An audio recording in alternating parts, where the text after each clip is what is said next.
What up, Magnetites? Hope everybody's having a good day. I want to talk about something today that we're all thinking of. We're all kind of waiting on now, and that's Persona 3 Reload. I know that a lot of us have been waiting for this game intently, and even though Persona is not exactly my go-to out of Mega 10, it's definitely got a piece of my heart. Persona 3 is the second Mega 10 game after Nocturne that I played. And so, this game does mean quite a bit to me from within the genre and really within this particular, Mega 10 as a whole. Now that being said, I kind of wanted to just discuss it a bit since we've seen all these updated trailers and kind of discuss what maybe your thoughts are on how you feel the game looks and or if you're excited for it, if you think this is going to negatively impact maybe the legacy of Persona 3. As I've been looking at it and thinking about it more and more, I don't think it can negatively impact it unless, of course, something like drastic happens while playing it. But I think most people are looking forward to this game.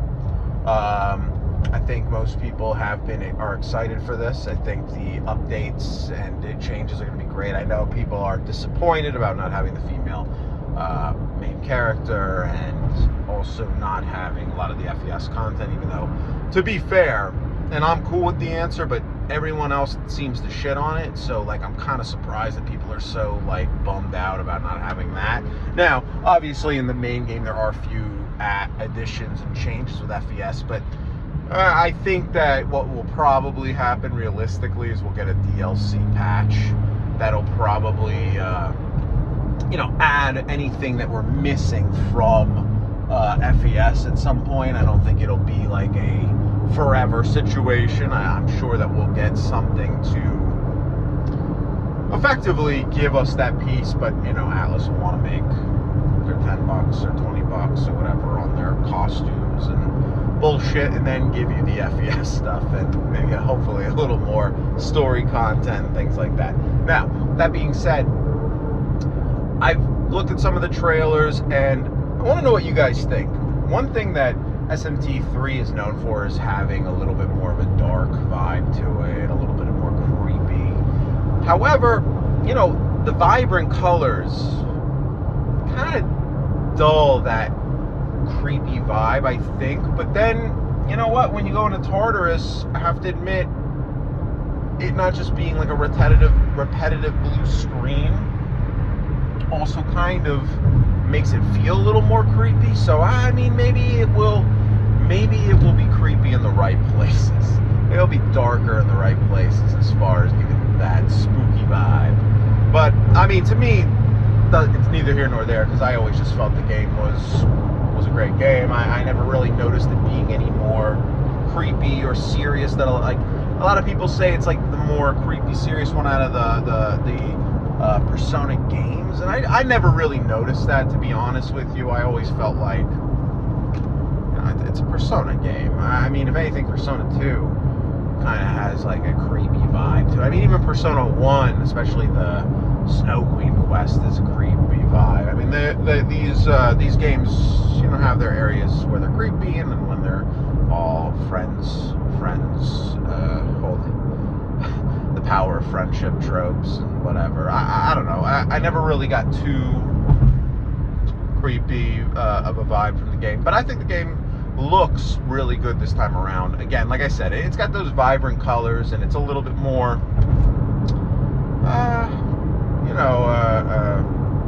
polished, updated, HD'd up.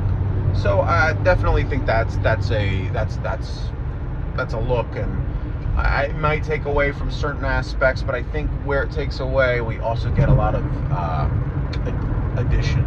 So that being said, looking at the combat looks essentially the same. I've heard that there's a few differences. I know there's a style of the baton pass and things like that, which I personally find unnecessary, because do we need to make the game? I find it unnecessary because I don't see any reason to make the game easier. It doesn't need to be an easy game. I mean, I don't remember feeling like the original was super easy or anything. So the last thing I want to do is get to a situation where we're thinking that this game is now, a cakewalk. The original game isn't exactly, it's definitely not SMT difficult, but it had its difficulty spikes. It had its areas that were hard, and it also had its areas that flopped, like the Strega, which I read that Strega is going to be a bit more intertwined with the story, which it already was, but I guess maybe they're going to go a little deeper in some backstory, since they're kind of like a plot point that seems so important, and then when it finally comes time to handle it, it's like it's not really explained a lot of the legitimate reasons why things are going on. I mean, it is and it isn't. But then even worse is how easy they are to beat at that point in the game. They're not like there's typically, before you get to a final boss, you get a boss check. And I guess these guys were supposed to be the boss check. But you can destroy them in your sleep and still get mocked with, pretty much fucking rocked by the last boss. So I hope that they've done some rebalancing with that, because that always was confusing. The first time I played this game, the original, Persona 3 FES, I remember I beat Strega with no problem. And I'm like, oh, well, I guess I'm ready for the final boss. I move on to the final boss, and I played 3 times. I remember I was in college. I played 3 times. My girlfriend's like, hey, almost done? It's like 2 in the morning. I ended up being up till 6. 3 times. 2 hours were spent against Nyx, and I ended up losing every time. I didn't play the game. I did not beat Persona 3 for a couple of years after that, because of how annoyed I was with that. I replayed it from the beginning, and then eventually it was like, all right, this time we got to grind, and that's really all it was a grind thing. But I at the time, I guess the first time around, I was just like,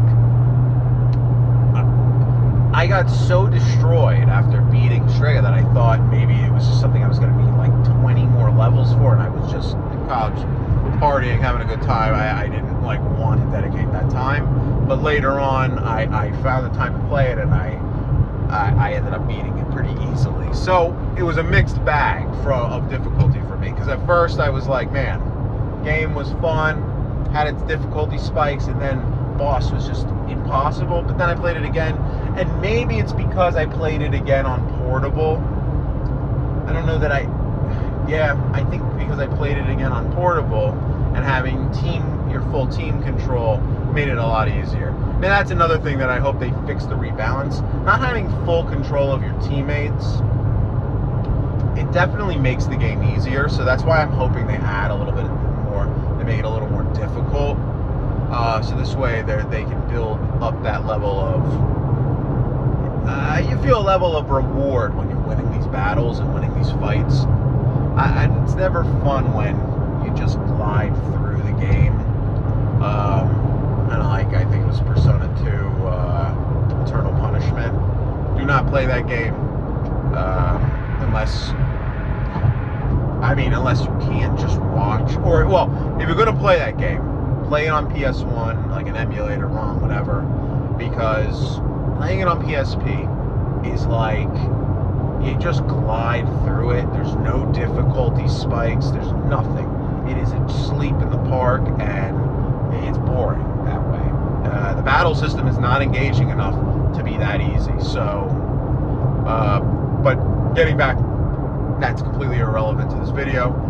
Point I'm trying to make is just keep in mind that this game should be rebalanced. I mean, we're at a time where you have Persona 5, which, in my opinion, is easier, but I think that Atlus understands that we want a little more difficulty in these games. I think people get the difficulty is what kind of makes all of these games gel. So I think they're going to rebalance it to the point of where, yes, you get Baton Pass, you get a few new additions, but I think they realize that they're also going to have to up the difficulty of full control of your party, so you can't just make it a simple cakewalk. Game looks pretty fun. I'm excited to revisit the story. I'm hoping that the characters are a little more in depth.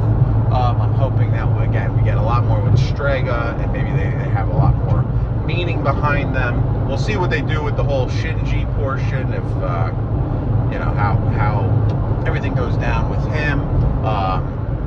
We'll see if the voice acting is good enough to kind of feel like we're still playing the OG game, because I know it's all new voice actors. And yeah, I mean, I'm excited for this game. I'm hoping there's some kind of early download that comes out, because I'd rather play it sooner. And I wasn't that excited when this first came out. I was actually more excited for Tactics. And then when I played Tactics, I was like, oh, this is great. And then 3 days later, I was like, man, this could have been great, but instead it's like, okay. So I'm out now that time's gone by a little bit, though, and I see the trailers and everything. I'm excited again for this. You know, I'm sitting here hoping for an SMT project, but you know, I don't know where that's going to fit between this game, Reload and Metaphor Fantasio, or Refantasy. So I guess we will see. I do hope there's an SMT announcement, whether it's 5, some sort of like add-on, some sort of complete edition, or hopefully, and really what I really want is like an SMT Final or an SMT5 Apocalypse, something like, you know, in the vein of SMT4. That's really what I'm hoping happens, but I guess we'll see. It would be super cool to play this game from its roots and get like more, how would I put it? I guess more of a, I want to play like an SMT 1 or 2 type character in the SMT5 world, where you're not a Nahobino, you're just a devil summoner, and maybe like the Nahobino stuff is going on in the background, and you're just kind of going through that same world. I think that would be really cool. Anyway, that being said, hope you guys enjoyed the video. Like, comment, subscribe, and let me know in the comments section your thoughts on Persona 3 Reload. Let me know if you're excited for this game, if you guys have ever played the original, if this is your first time venturing into Persona 3's world, and what you're looking forward to. I know a lot of people started with 5, so are we worried this is going to be more difficult? Are we excited that the styles are very similar? You guys let me know in the comments. And with that, I'm out.